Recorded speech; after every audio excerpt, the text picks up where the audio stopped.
Hello, good morning mga lalabs, mga vayots. Pag-uusapan po natin itong issue no 2 days ago na itong isang rider na kawawa na pumila sa ayudang binibigay ni Bongbong Marcos na 5,000 pesos para sa mga namamasada. Ayun, sa dami ng kanilang mga kaartihan, sa dami ng mga requirements na hinihingi, pumipila doon halos 24 hours ang mga riders, ang mga PUV drivers para lang maka-avail ng 5,000 pesos ni Bongbong Marcos ayuda dahil hindi daw niya umano kayang pababain ang presyo ng petrolyo dahil ayaw sabihin ni Bongbong Marcos na takot siya sa kanyang mga kaibigan na mga oligarko na nagmamay-ari ng mga petroleum companies.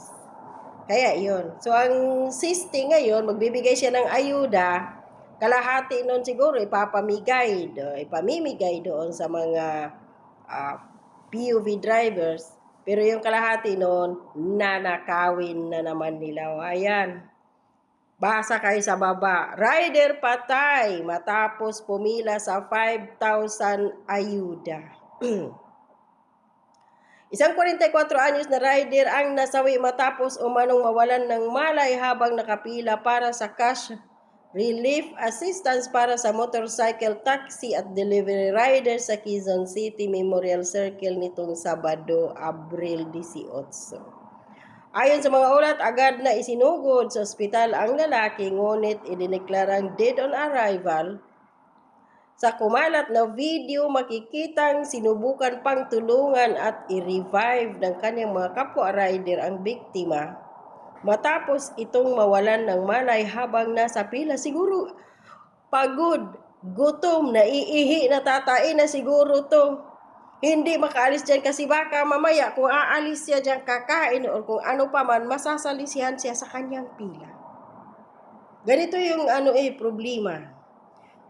Mamaya, tapusin natin ito basahin. Kinumpirma naman ng Quezon City Disaster Risk Reduction and Management Office na agad silang rumisponde sa insidente at nagsagawa ng paunang lunas.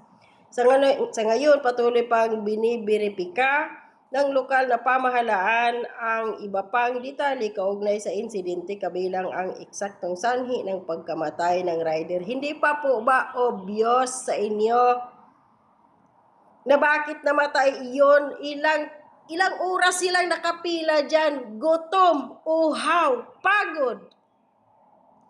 Walang maayos na sistema ang pagpamimigay ni Bongbong Marcos. 5,000 na nga lang. Hindi pa ninyo pira iyon. Pira yan ng taong bayan. Pira ng mga taxpayers yan. Pira naming mga OFWs yan. Na 2.2 to 2.3 trillion pesos ang aming contribution sa putang inang administrasyon ni Bongbong Marcos. Wala kaming natatanggap ni singkong duleng. Wala kaming benepisyo mula sa putang inang administrasyon ng gagong Bongbong Marcos na ito. Pati mga riders na yan, may tax din yan kahit papaano. Hindi lang naman middle class ang nagbibigay ng tax sa gobyerno. Lahat. Kahit magtataho, magbubuti, labandera, kung ano pa man dyan, mag-ice cream. May taxes daw. The mere fact na bibili sila ng pagkain mula sa gobyerno, automatic yun. Maliit man yun, pero may contribution sila sa Pilipinas, sa Philippine government. So bakit ganito? Walang maayos na sistema ang pamimigay at marami pang nagrireklamo na hindi nakakakuha. Hindi nabibigyan. Nasaan ang mga pira niyan? Binulsa na ba naman?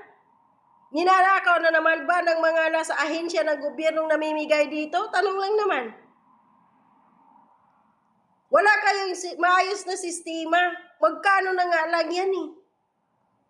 Pero sa pagnanakaw sa mali-malita, trillions of pesos, systematic kayo mula sa pinakamababa hanggang sa pinakamataas.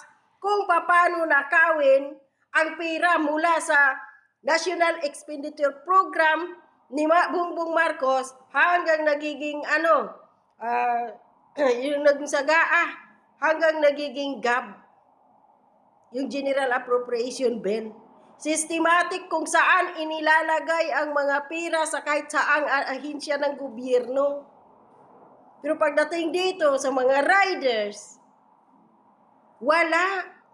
Ayan, ilang mga PUV drivers pa ba ang umiiyak ng hihingi ng tulong, nagmamakaawa sa putang inang gagong administrasyon ni Bongbong na ito na wala ang ginawa kundi mas binigyan pa ng pabor ang impeachment ni BP Sara, binigyang pabor ngayon pinapakalat ang kanyang pagbubuhat ng 10 sakong bigas na hindi pa niya ibinagsak sa kanyang putang inang ulong walang laman. Bugok. Hindi pa rin, busy sila ngayon sa pagpapakalat kay Madriaga na putang ina na public enemy number 1 sa Pilipinas, kidnapper at kung ano-ano pa. Busy ngayon ang administrasyon ni Bongbong Marcos, saan? Sa pagpapakalat na si Zaldico ay nahuli doon sa Czech Republic, sa Prague, sa main city ng Czech Republic. Busy sila ngayon diyan. Pero wala silang maayos na programa, organisasyon, pag-organisa kung paano bimabigyan ang mga PUV driver na ito, mga taxi cab driver na to. At ito pa yung masaklap ha. Kapag may mga ayuda lahat-lahat, ang nauuna lagi Metro Manila. Kadiwa ni Bongbong Marcos na sa isang linggo, isang beses lang, oras lang, wala. Visayas, Mindanao. Kung mayroon man, doon lang sa Cebu. Walang permanente. Puro Metro Manila lagi ang priority. Imperial Manila. Bakit? Ang tanong ko lang naman dito yung mga taga-Visayas ba at kami na taga-Mindanao, putang ina ninyo. Hindi ba kami botante? Sa sunod eleksyon, huwag kayong pumunta sa Visayas at Mindanao, kayong mga taga-diputang Imperial Manila para mangampanya na iboto kayong mga gago kayo. Wala Doon sa Mindanao, sa aming lugar, wala. Lahat ng mga major infrastructure noon ni dating Pangulong Duterte, pinasara ng putang inang Bongbong na to at ginagago pa ang mga Duterte. Yun ang tumulong sa kanya kung paano maipalibing ang kanyang putang inang ama na diktador, mamamatay tao, magnanakaw noong kapanahunan niya. Yung nagpalibing doon sa putang inang diktador na Marcos Sr., pinakulong ng putang inang Marcos Jr. na tinulungan din ni Inday Sara para makaupo maging presidente. Dahil hindi mananalo si Bongbong Marcos, ulit-ulitin natin kay Leni Robredo.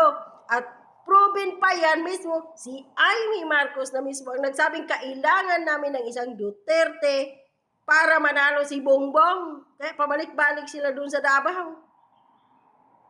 Pero pag may mga ayuda, wala. Visayas, Mindanao, wala. Puro Luzon ang priority. Lahat puro Imperial Manila, pero nakikinabang ang putang ng administrasyon na to sa Mindanao, sa tax ng mga taga-Mindanao, nakikinabang din sila sa tax ng mga taga-Visayas. And yet, pinapabayaan. O itong PUB, yung taxi cab na ito, yung rider na to. Ilan pa kayang rider ang mamamatay para sa limos na ayuda ni Bongbong Marcos? Samantala sila kung makainom ng mamahaling alak dyan sa Malacanang magpaparty. Isang bote, halos 1 milyon ang halaga. Ang kanilang steak na kinakain nila, lamon nila na hindi pa nagkanda butas-butas ang mga bitoka ng mga animal na yon. Samantalang ito, 5,000 lang. Hindi pa maayos-ayos, Bongbong Marcos. Potang ina mong gago ka.